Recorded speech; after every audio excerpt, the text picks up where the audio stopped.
还是一个怕。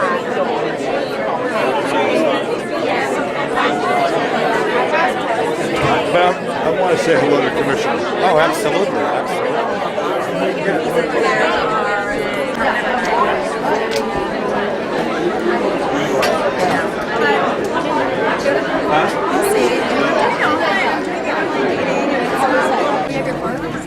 Oh, good.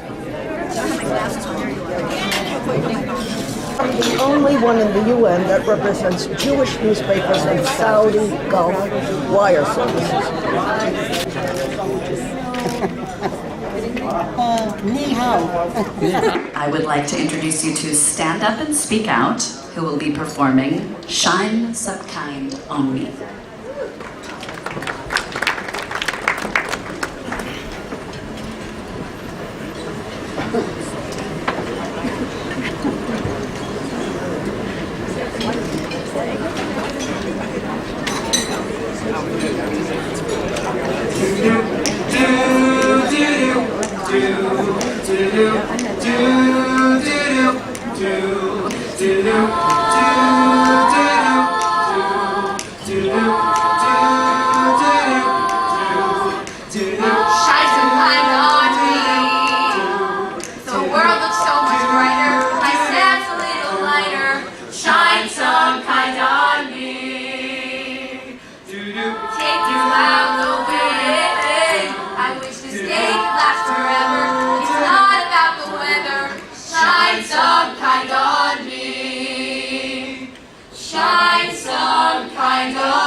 Won't you shine, shine on me, shine on me. Oh, won't you shine some kind on me, shine some kind on me.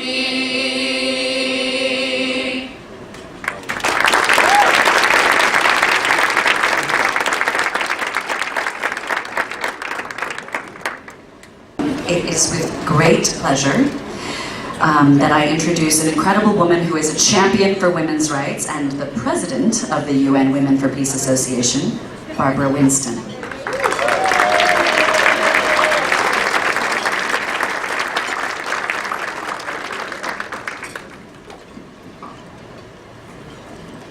Hello. Your Excellencies, dignitaries, ladies and gentlemen, welcome. Friends all, thank you so much to our co-chairs, the great Police Commissioner Ray Kelly,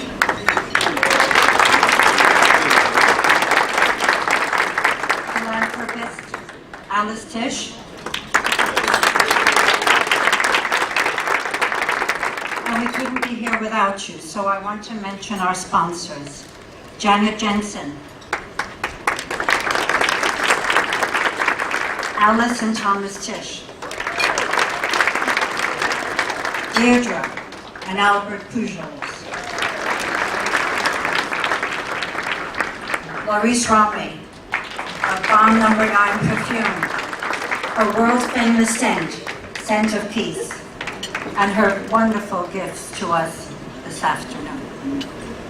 The Ambassador for Peace that we have for our organization, Ambassador Ronald Lauder, fabulous Sheikha Rima Al-Sabah, Kuwait American Foundation, JCS International Mikhail Graevsky, Citibank, Estee Lauder Companies, Beekman Real Estate, Sonia Ricord, Dr. Dexter and May's son, Andrea Casamatidis, and the Red Apple Group, Gucci, Bruce Winston Gem,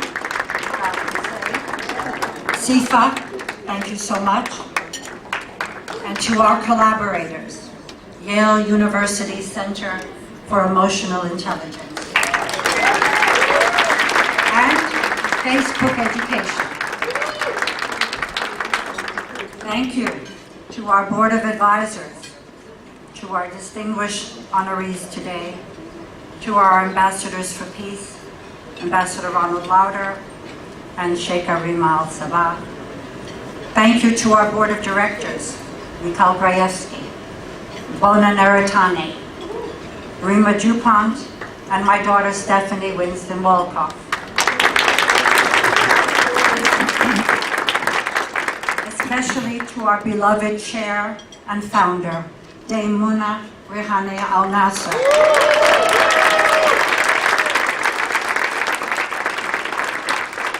For her vision and her leadership. Our marvelous Muna cannot be here today, but sends all of us her inspiration to do noble deeds.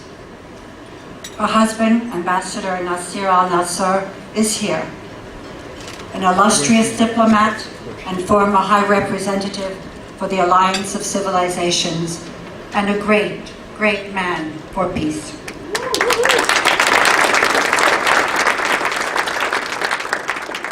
This luncheon, as you know, celebrates International Women's Day. Freedom and equality, subjugation and domination. These are the facts, unfortunately, and fortunately, in the human experience. Anatomical modern man, as we sit here today, is over 100,000 years old. We live in a suit of skin. There's a small area of real estate in between our ears. And look at what humankind has achieved. We live in a world of soaring architecture, of particle accelerators trying to determine the origin of the universe. We have spaceships to Mars, and we ourselves live on spaceship Earth, hurling through space. Miracles in science, in medicine, and yet,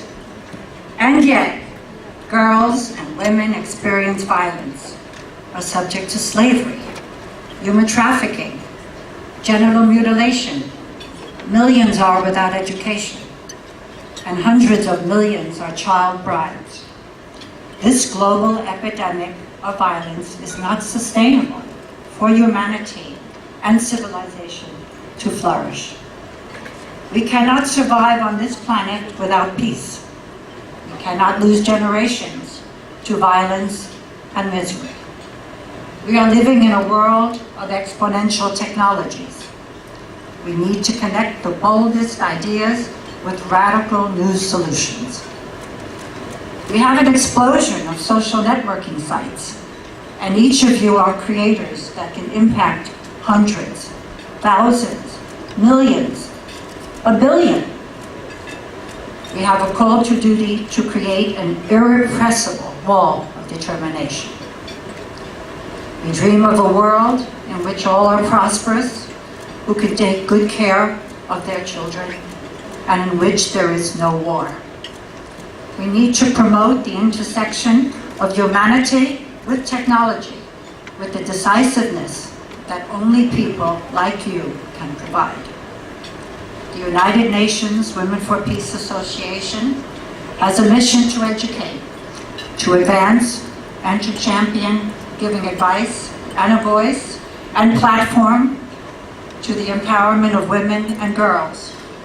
And much of our energy is directed to raising funds for the United Nations Trust Fund to end violence against women and girls. We need your support. We need your big ideas to attack these grand challenges. We have to be relentless and totally irresistible and crystal clear in our massively transformative purpose. We will deconstruct the DNA of violence. I promise you, we will deconstruct the DNA of violence.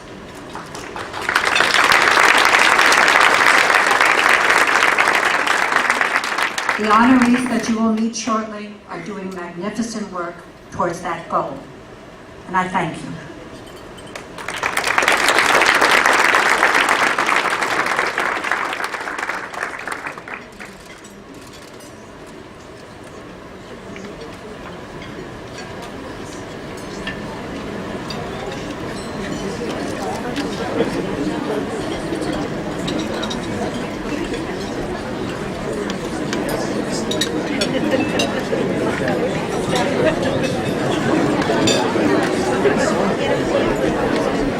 Ladies and gentlemen, I forgot something really important. Please enjoy your lunch. Thank you.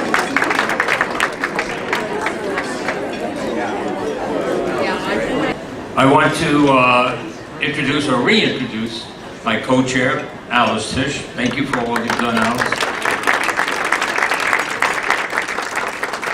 And before any presentations, I want to recognize and thank the major benefactor of UN Women for Peace, and of course, that is Mr. Ronald Lauder.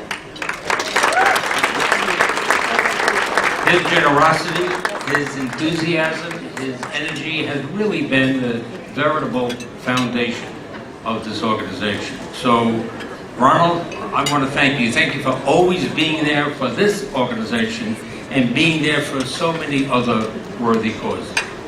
Thank you, Ronald. So now to our first presentation. We know it takes courage and determination to face the world's most pressing problems. From violence against women, to discrimination, to poverty. And it takes resilience to continue fighting when powerful interests defend the status quo. Nobody knows that better than our honoree, Leslie Adwin. Leslie, remarkable history.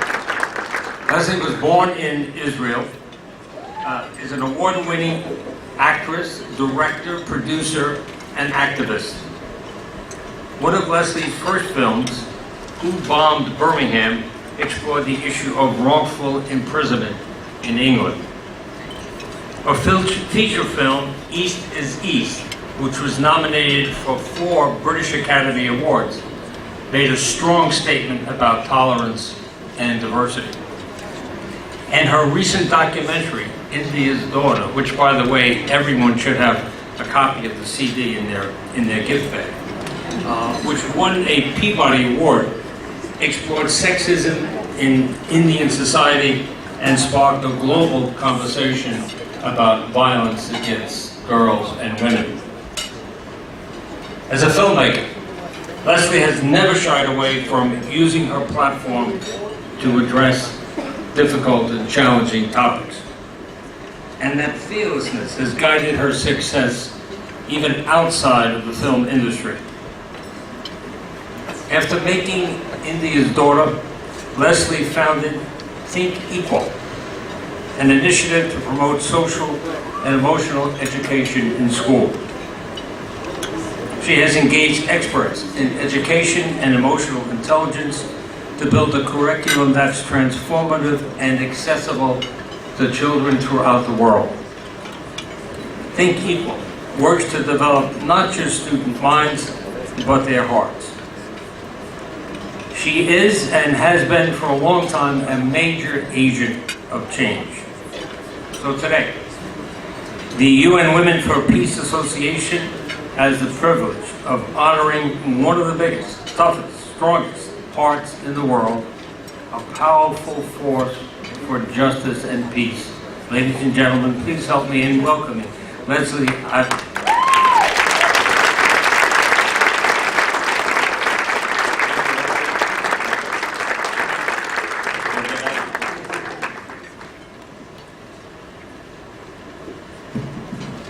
Thank you so much, Ray. I'm so thrilled and profoundly grateful to the UN Women for Peace Committee for bestowing this great honor on Think Equal's work. And I thank you for all that you do in pursuit of a peaceful world for all. I want to congratulate the other awesome honorees and awardees. I'm really humbled to be standing here alongside you, and thank you for your awe-inspiring work. Now, truly, this award is not mine alone, and I share it with my entire Think Equal team, who are working tirelessly now in 13 countries across 5 continents. I share it with our committed family of funders, patrons, champions around the world, with our cherished partners, 2 of whom are here today and also being honoured, the extraordinary Dr. Mark Brackett and Dr. Robin Stern from the Yale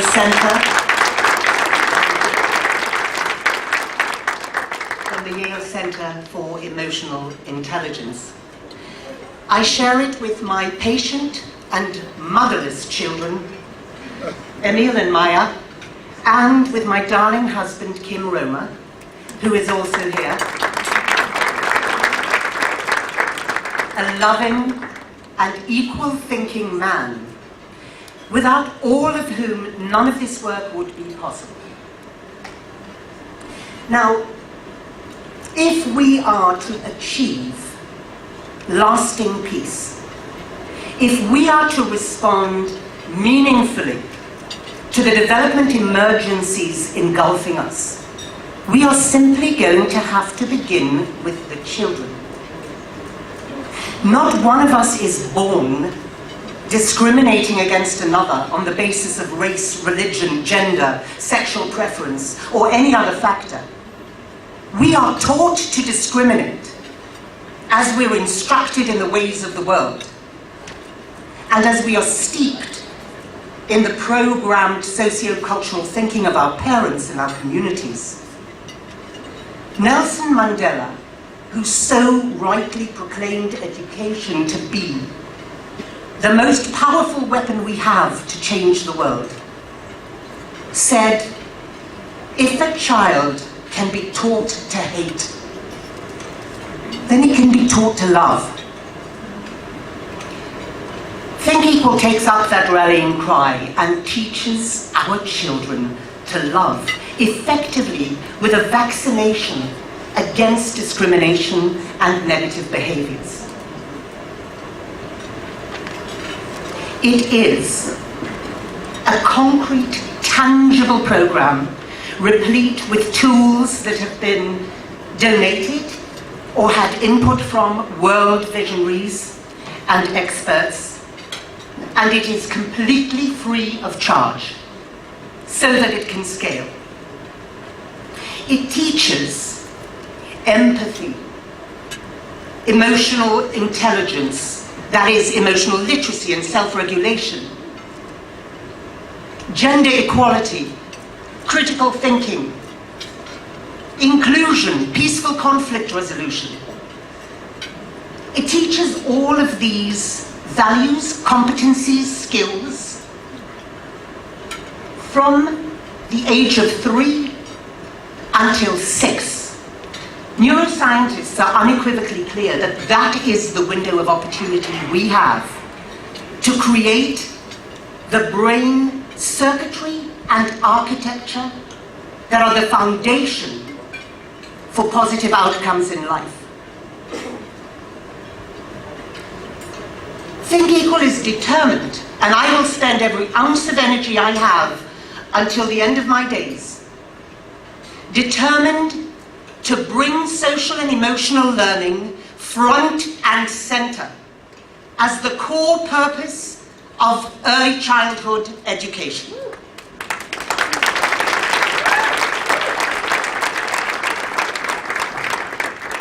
Now, frankly, I wouldn't be deserving of this beautiful title, activist, if I didn't use the last minute I have the opportunity to be in front of such an august, distinguished, connected, and empowered audience to activate and enlist your help.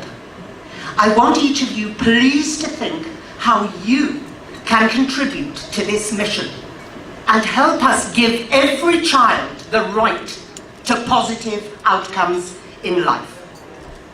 I want finally to leave you with a question that I pose to every education minister and every policy maker I encounter. How can we, who have a duty of care to our youngest vulnerable children, how can we deem it to be compulsory for them to learn mathematics in an age in which we have calculators and artificial intelligence? And yet it's optional for our children to learn how to value one another. It's optional for them to learn how to lead healthy relationships.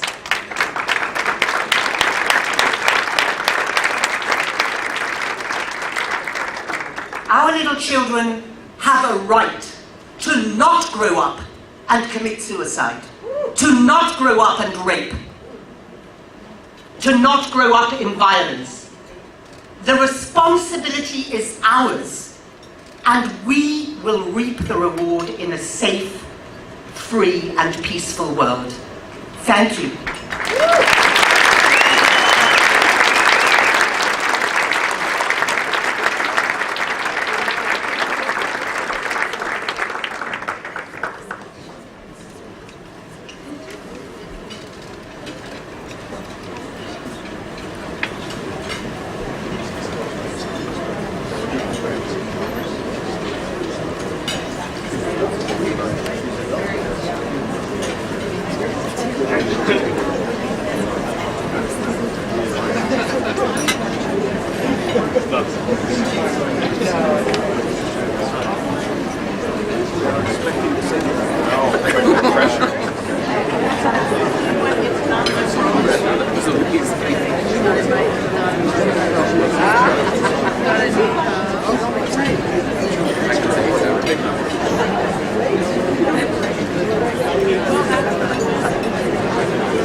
It is my great honor to be with all of you here today to celebrate the UN Women for Peace Association's essential work and to introduce someone who needs little introduction, my friend and fellow UNHCR Goodwill Ambassador, Ben Stiller.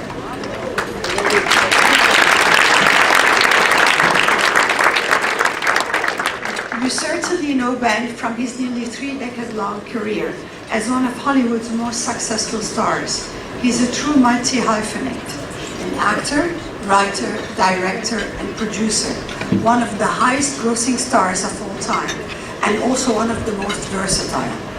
You've seen him in major franchises like Meet the Parents, Zoolander, and Night at the Museum. In classic comedies, There's Something About Mary, The Royal Tenenbaum, and Tropic Thunder, which he also directed, co-wrote, and produced under his production banner, Red Hour. And independent films, The Meyerowitz Stories, Greenberg, and While We're Young. As a director and writer, it all began with his legendary Emmy-winning sketch television series, aptly named The Ben Stiller Show, and his feature film debut, Reality Bites, which celebrates its 25th anniversary this year. Just this past year, he directed Escape at Dannemora, a 7-part limited series for Showtime, which recently won Golden Globe, Screen Actors Guild, and Critics' Choice Awards. For his work on the series, Ben also just won a prestigious Directors Guild Award. So that's what you do know about Ben. What you might not be aware of, that amid this illustrious career, he has devoted his time, attention, and resources to shining light on global crisis, in particular the plight of refugees around the world. He has been on the ground in Guatemala, Germany, and in Jordan, where he witnessed firsthand the resilience of the Syrian refugees. often, as we know, woman and child, who in the face of incredible adversity continue to inspire us with their unwavering spirits and incredible stories. For his humanitarian and philanthropic efforts, Ben has been recognized to Time Magazine's Time 100. And last year, he was formally named a Goodwill Ambassador to the UN Refugee Agency, UNHCR.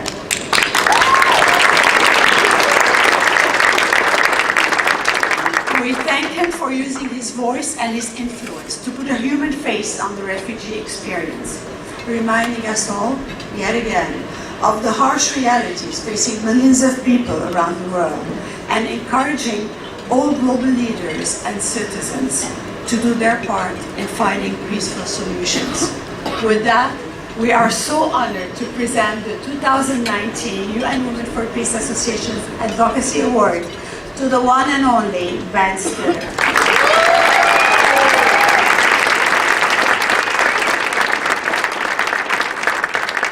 Thank you. Thank you, Rima. Very strong and powerful woman who is working for us all the time in ways we don't know, so thank you, Rima. I am very excited to be here and to celebrate International Women's Day and women and girls everywhere. I'm grateful to the United Nations Women for Peace Association, or as I like to call it, UNWFPA, for this incredible honor. It's very special to be recognized with these other recipients of their awards. And Leslie, I mean, just such an inspiring speech that you just gave, a call to action. I know my children would agree with you on the mathematics not being mandatory. But really, just what the concept you're talking about is so important, and it was just new to me just hearing that, and I am inspired to try to do something, and I think we all are in this room, so thank you.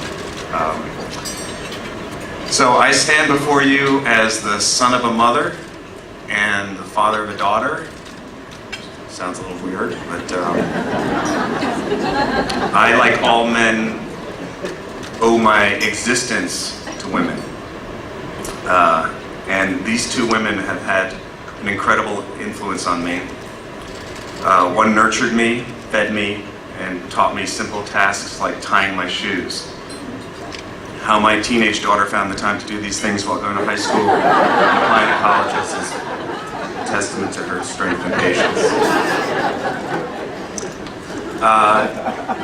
In reality, my mother was the most important force in my life, and she set an example for me of what it meant to be an independent thinker and an individual voice, unafraid to break with what society expected at a time in this country when women were looked at as secondary to men.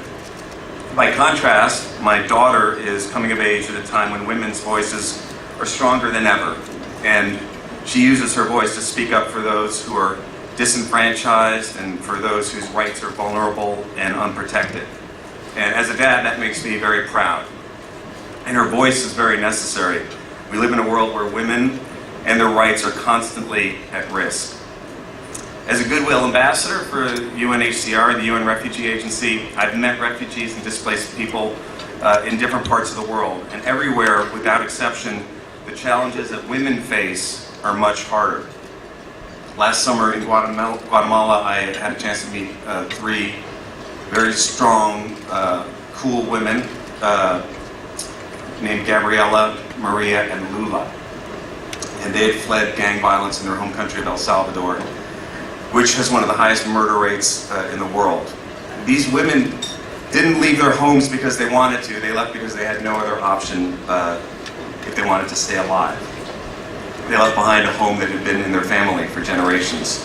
They left behind family, they left behind friends, they left everything behind to save their lives. And I can't even begin to describe the enormous challenges that these women have been through.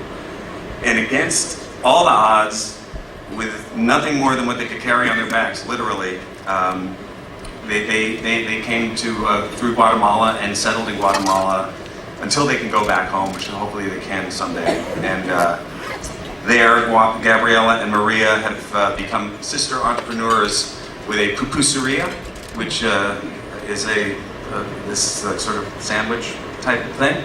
It's very tasty, and I had a chance to visit with them in their home and to try their food and to see the life they were making for themselves. And their daughter was a lovely young woman named Lula. She's about 14 years old, and she told me that she one day wants to work in the tourism industry. And even after missing a whole year of school and leaving everything that she knew, she had this very settled, kind of calm determination about her hopes and dreams and what she wanted to do. And in her and my daughter, I saw a lot of similarities. Both are very strong, smart, and driven. There were some differences too. Lula had a picture of Justin Bieber on her wall. My daughter thinks Justin Bieber is the devil for some reason.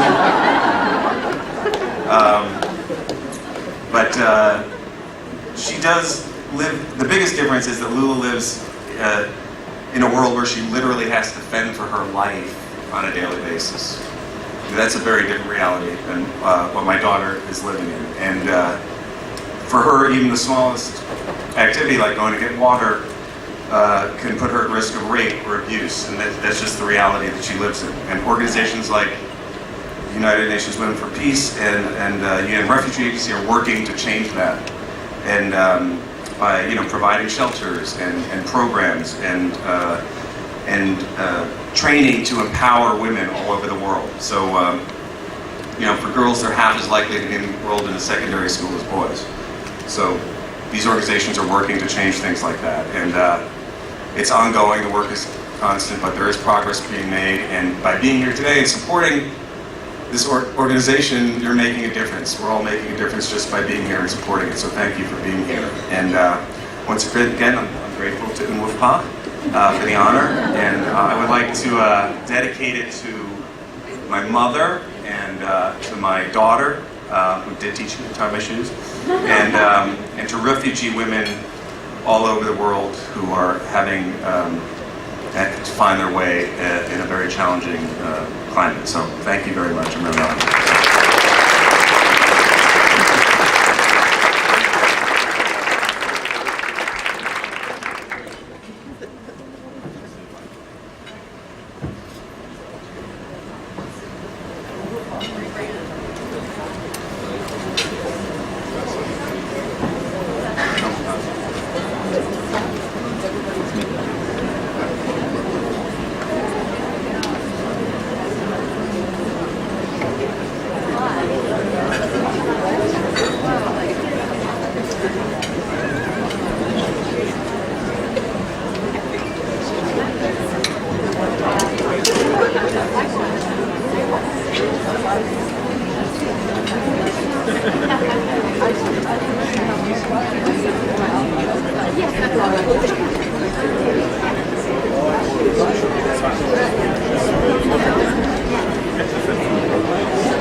Thank you all for joining us at UNWFPA. Ben, did I say that right? UNWFPA? Good. Okay. I stand here today, and I want to thank my mother, Barbara Winston, for giving me who I am today, the courage and ability to be here in front of all of you. And I hope one day that my daughter, Alexia, will also be standing here in front of you and working on behalf of these important causes that do change lives and make a difference. Today I'm honored to welcome someone who I've known for a very long time through the fashion industry, and I'm introducing Naeem Khan, the recipient of Women's Empowerment Award. As many of you know, Naeem has quite the exceptional background. Born and raised in India, Naeem grew up in a world surrounded by culture, architecture, history, art, and fashion.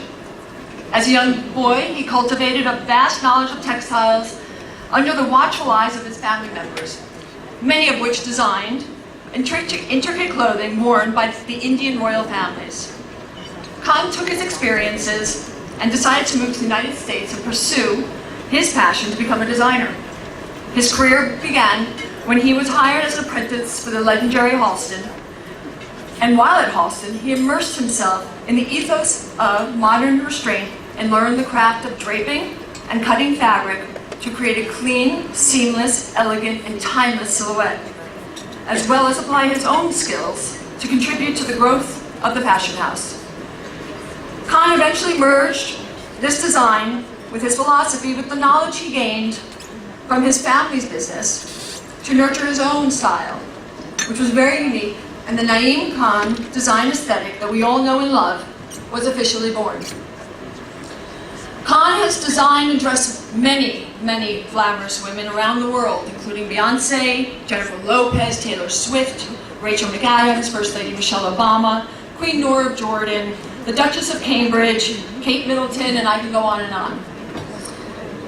This past January, Naeem took his talents to Guatemala, where he participated in the Artisan Guatemala workshops with fellow designers.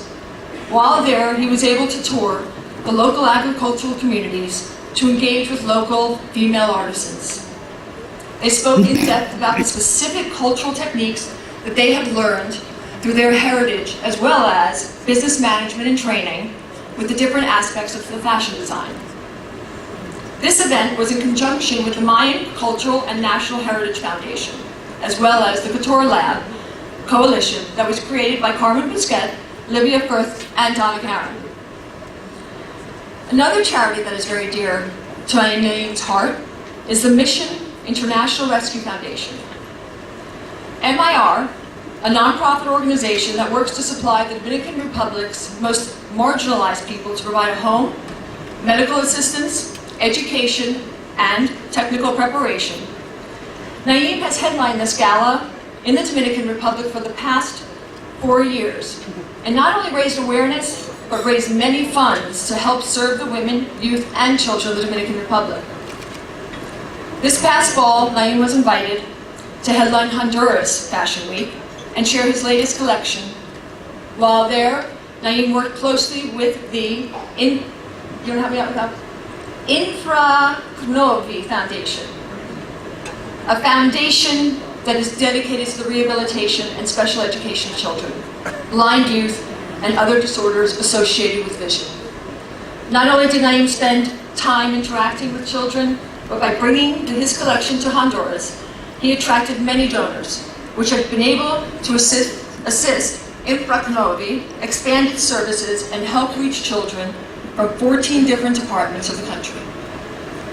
Naeem is taking his talents and opening up a fashion school, foundation, and headquarters in Miami. And by doing so, he will be providing education to many women and opportunities for them to learn and grow in the fashion industry. When I think about Naeem, I not only think about his beautiful, intricate designs, but think about his passionate heart and drive to help others. Naeem is not only a creator, a thinker, an inspirer, but most importantly, a giver. His kind soul has touched the lives of so many, and I am honored to be presenting the award today.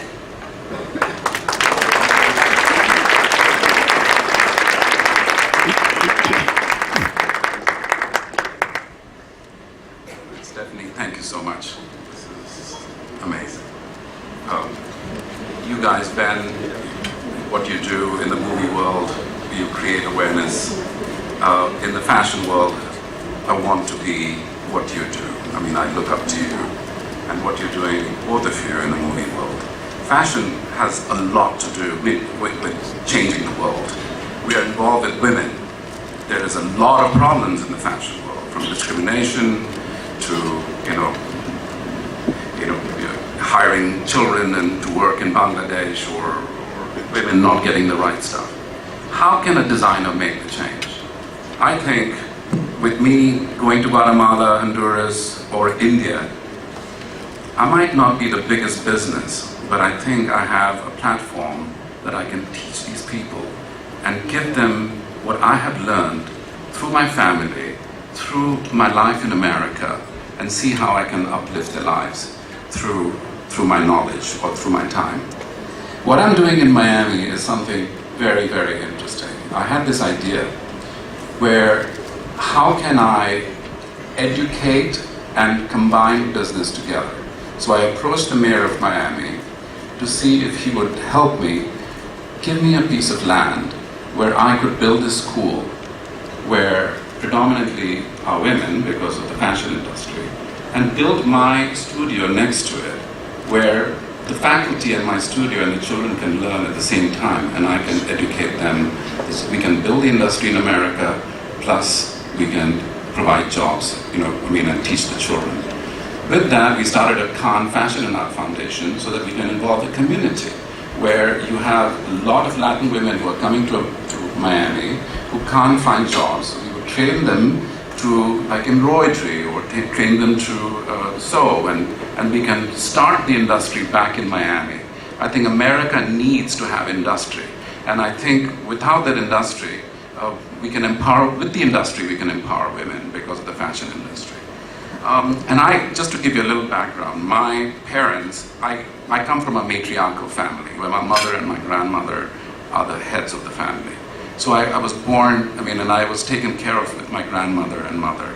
And my father was on the side. Everything, any household, big decisions were made by my mother and my grandmother.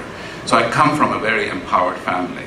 And with my two boys, my son is here today, I want for him to be here is very important, because I want to hand it over to the men of my family to take care and build this amazing, my school, empowering, and to teach in the school, that have curriculum which would help, empower women.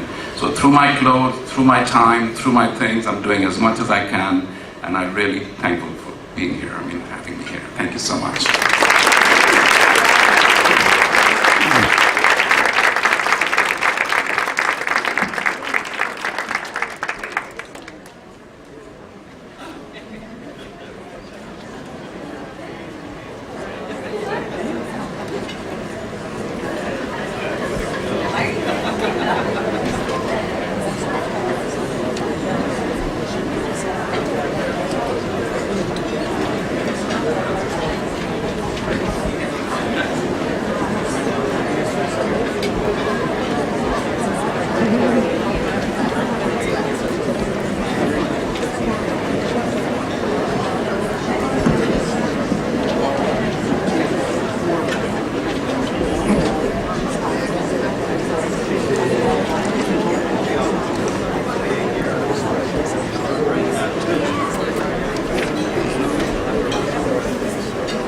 Hello, everyone.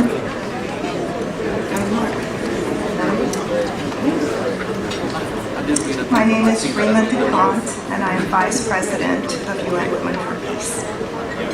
I have the honor today of introducing you to an extraordinary couple, Albert and Deidre Pujols.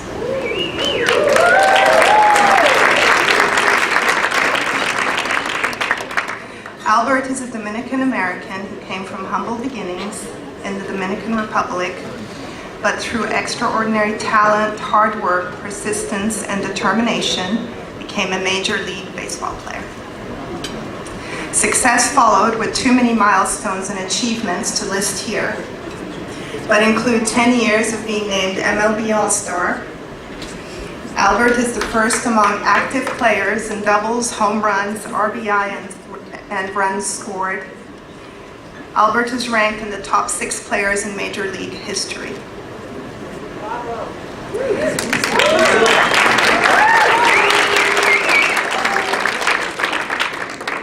Apart from his professional success, Albert has committed his life to help support vulnerable communities, especially children, most notably in the Dominican Republic. And yet, this was not enough. Albert's wife, Deidre, works tirelessly through their various foundations.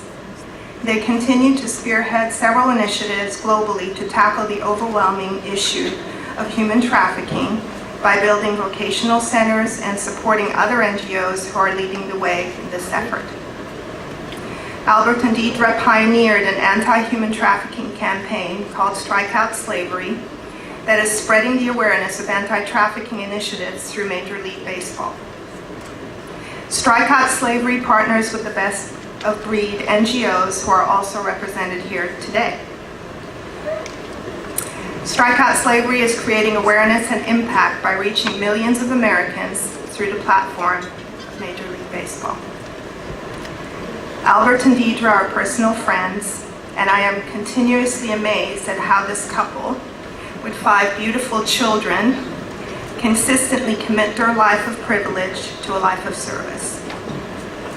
They are a great example for all of us to remember that life is not just about us after all.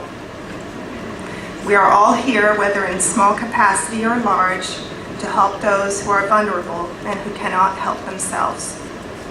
Let me introduce you to Albert and Deidre.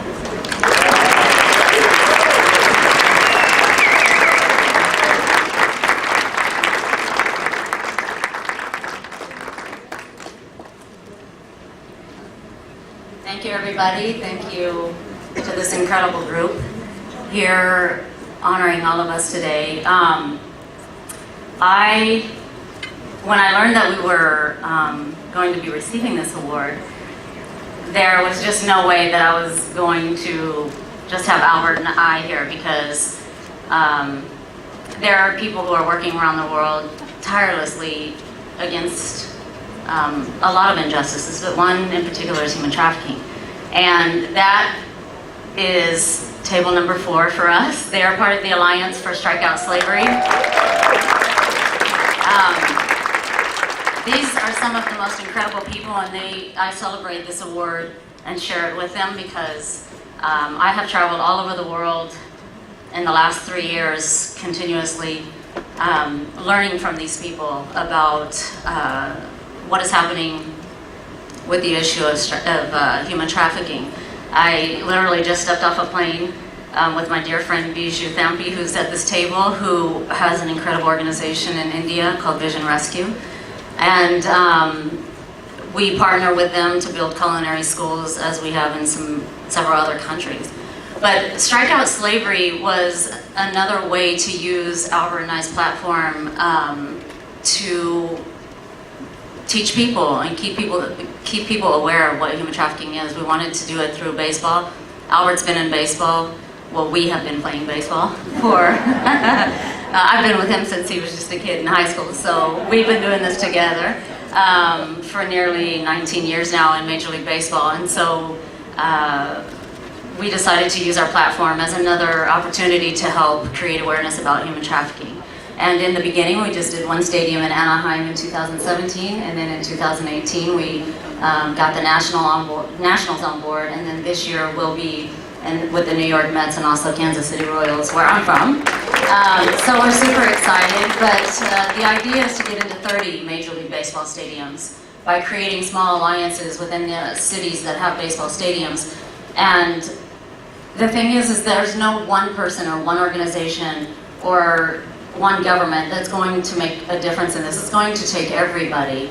And so what we're doing with Strike Out Slavery is using America's pastime. Just, you know, I can take the Pope and the President and put them together with a hot dog and a beer, and they're just enjoying the game, you know? Like, it's a very secular space to try to teach something like this. So we have a family festival, we have a concert, and we give a powerful and palatable way to educate our communities about the dangers of human trafficking and try to keep people safe, because prevention is so much less expensive and time consuming than, you know, even the rehabilitation of one person. And we have one of our incredible survivor who led a big part of our human trafficking effort through Strike Out Slavery. Stacy's here with us today.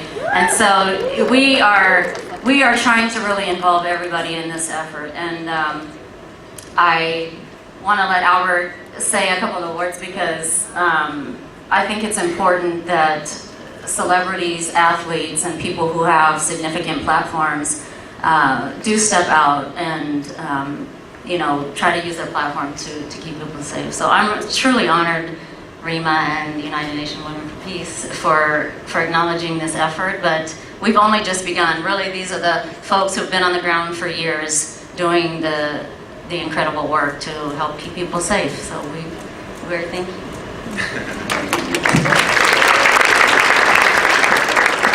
Thank you very much. Thanks, Rima, for those kind words. Thank you, UN Women for Peace, for this honor. I'm blessed to be here. I thank God for giving me this opportunity. Like my wife was saying, we share this award with all the NGOs that are here today, who really started all this. We just one of the piece in the puzzle with these human trafficking issues. In 2017, we used the platform on Facebook. I thank God for giving me the opportunity and use the platform to talk about this issue. We did an event in Anaheim called Strike Out Slavery, which helps to educate the players and fans about these issues because it's happening in our own yard. Last year we did the National Ballpark, and then this year we're targeting four stadiums, including the New York Mets. So we're excited about that. I want to thank Major League Baseball and the Player Association for partnering with us this year and for the future. And our goal is to try to get 30 stadiums and get one or many players to stand up and be an ambassador to talk about this issue. So we are looking forward to do that. I know that we have a long shot, but we know that we can do it. So thank you so much, and God bless you all.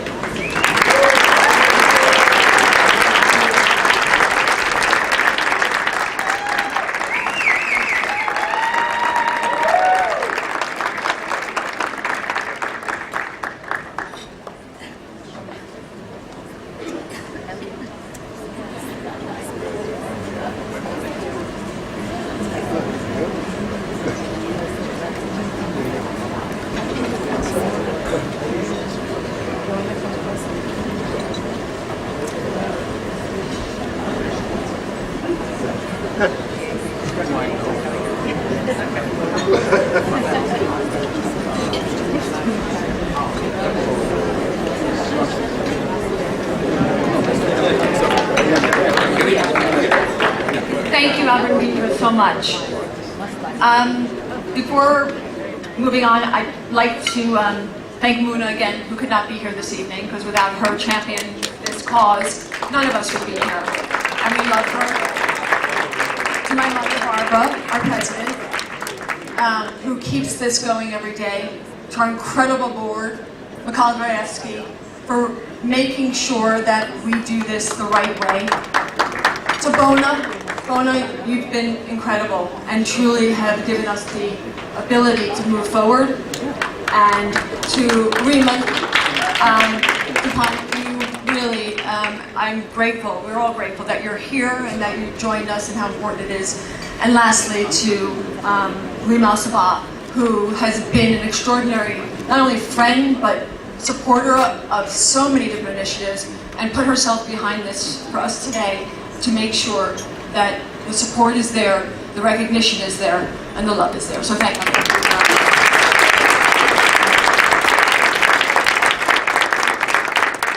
I stand here very excited to introduce my next guests and mostly dear friends, Dr. Mark Brackett and Dr. Robin Stern from the Center for Emotional Intelligence at Yale University.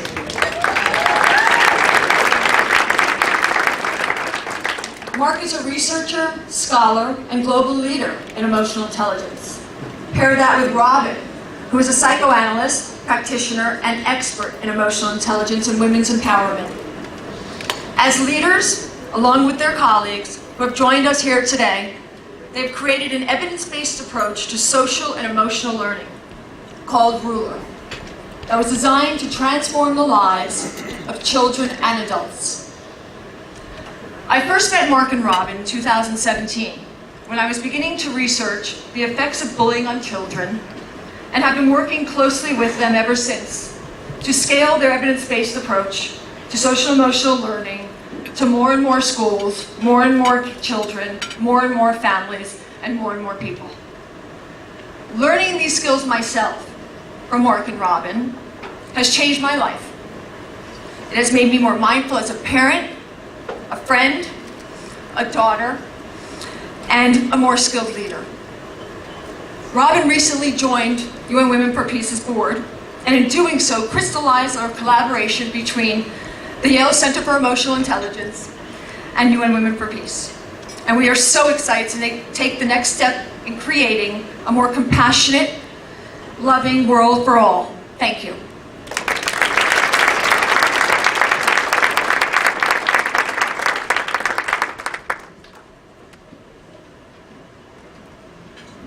Thank you, Stephanie.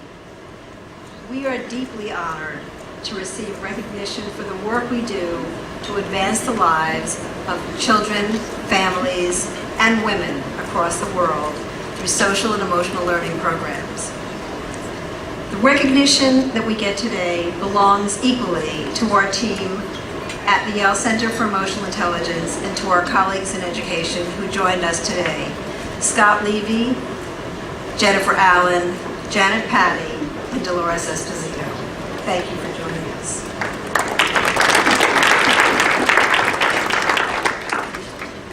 We are so grateful to have the opportunity to walk alongside and work alongside extraordinary women like the women who are passionate and the creators of the United Nations Women for Peace Association. I need that. UNWFPA. Thank you. Thank you, Mark. Thank you, Ben. Barbara, Stephanie, Michal, and everyone else on the board. Together, we will work to change the lives of women and children across the globe forever and for better.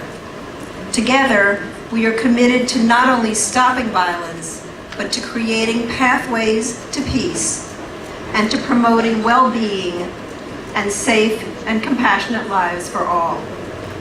And if the pathway for peace starts with children, then how fantastic is it that women can take the lead? And a few good men.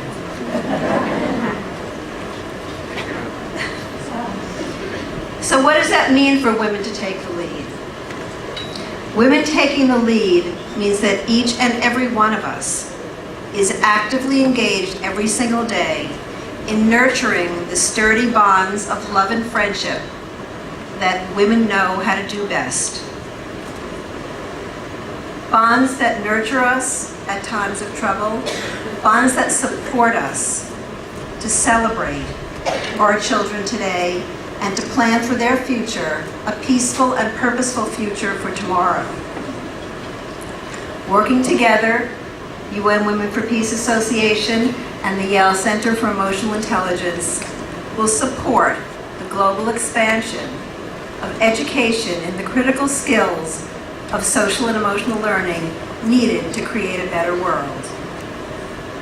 Let today mark the beginning of our journey.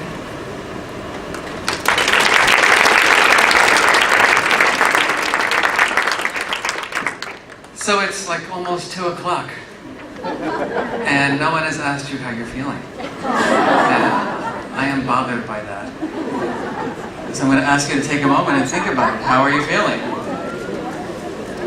I know that you're a little uptight, but you can let it out. It's okay. And at our center, we assert that emotions matter for a lot of reasons. How you feel right now, how our children feel each day at school matter for their attention, for their learning, for their decision making, for the relationships they have, for their mental health, for their creativity, for their performance. And then people always say, well, what is this thing you call social and emotional learning or emotional intelligence? There are discrete skills that we can teach people. We call them the ruler skills. The first is recognizing emotion. So I'm looking at all of you right now and your facial expressions and your body language, and I'm a little worried. But more seriously, right, I'm paying attention to my own feelings. I'm paying attention to other people's feelings. I'm understanding, why am I feeling this way? Why am I angry? Why am I sad? Why am I disappointed? Am I frustrated or am I overwhelmed? Do I have the language to describe the difference between these feelings, envy and jealousy? Do I know how to express my feelings? And I think in this context, do I have the permission to feel? Do I have the permission to express my feelings? And then finally, the skills of emotion regulation. What are those skills that we need to help manage the anxiety, the stress, the frustration that each of us has every day in this world that we live in? And then we package that into evidence-based approaches for children, for teachers, for leaders. And what we know from research is that it makes a difference. It decreases anxiety, it decreases depression, it increases academic achievement. So I want to wrap up by just sharing one little story. There's a theme, for some reason, of Guatemala here today. And I have an adopted niece from Guatemala. Her name is Esme. And when Esme came to the United States as a young girl, she had a pretty tough time in her little school in upstate New York, because she was a different color than the other people who were in her vicinity. And she was bullied for it. "You're a different color than your mother," said one child to her. It's pretty horrific when you think about how other people start defining our realities at such a young age. And then she was in elementary school, and we worked with her. Her mom is here, actually. And we worked with her in elementary school, and she wanted to be an actress. She's very extroverted and likes to be on stage, and she was so afraid because she had a little bit of a speech problem. And then her mother and I worked with her on strategies. And lo and behold, she does this school play, and at the end she comes off stage, and she goes, "Uncle Mark, I used my strategy." And I said, "Es, which one did you use today?" And she said, "Uncle Mark, I was so nervous before I went on stage, but I took my breath." And I said, "Esme, face your fears." So in this world that we're living in this work that we're all trying to do to make the world a better place, my hope is that all of you will face your fears, because it's hard work, and that we can all join together to make a world a place where all children will get the education they need so they can achieve their dreams. Thank you so much.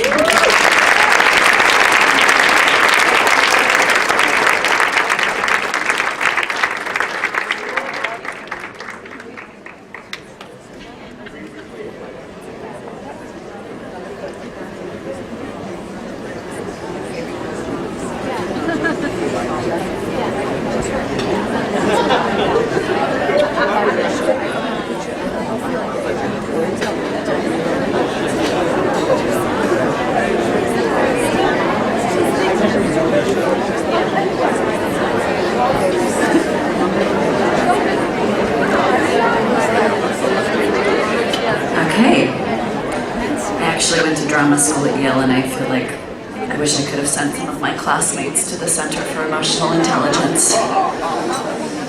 Anyway, I would like to reintroduce Stand Up and Speak Out for another performance.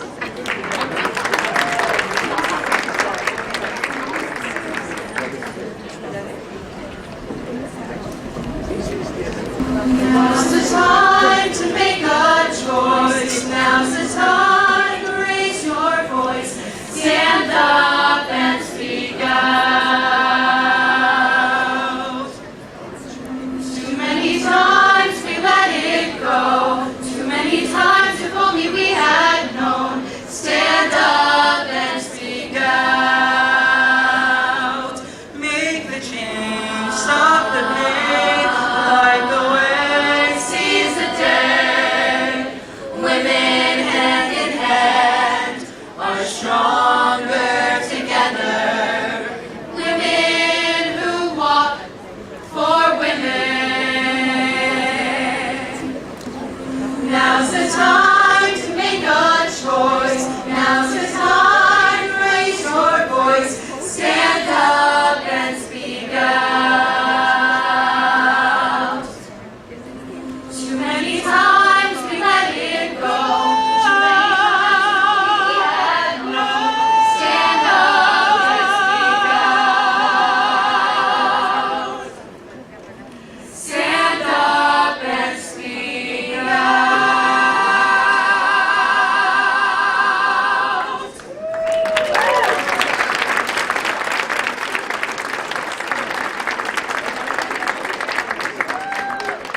Ladies and gentlemen, were we inspired today?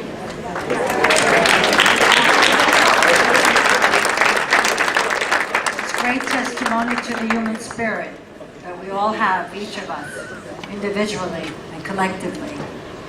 And you know what they say? If not you, who? So let's all get together and do some work together. Thank you for coming. God bless you all. Thank you to our honorees and to everyone. Thank you.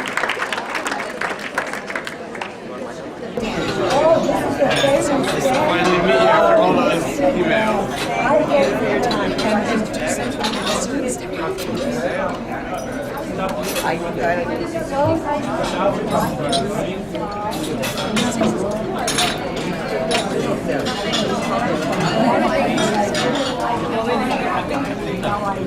I should take this long between.